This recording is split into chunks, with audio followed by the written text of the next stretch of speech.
So the teaching team, well trained, well experienced, fully here, and זה, כן, זה, איך אני יכולה, כאילו, זה באמת הוליסטי. זה להגיע וזה לגייס את כל הרבדים שלנו. קורס באמת כיפי, היה משהו מאוד מחבר, להיות ביחד הרבה זמן, להכיר אחד השני בבין לבין, בשיחות על זה, לתרגל אחת עם השנייה.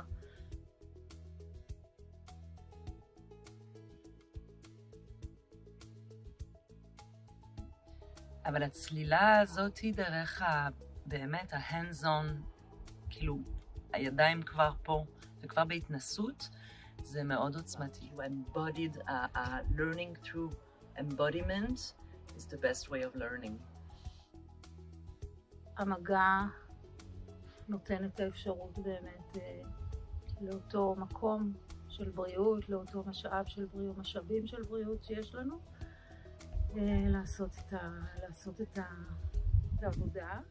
אחד הדברים שאני הכי נהנית מהעבודה זה שאנשים אומרים לי, וואו, כאילו, מה זה היה, איך זה זז ככה?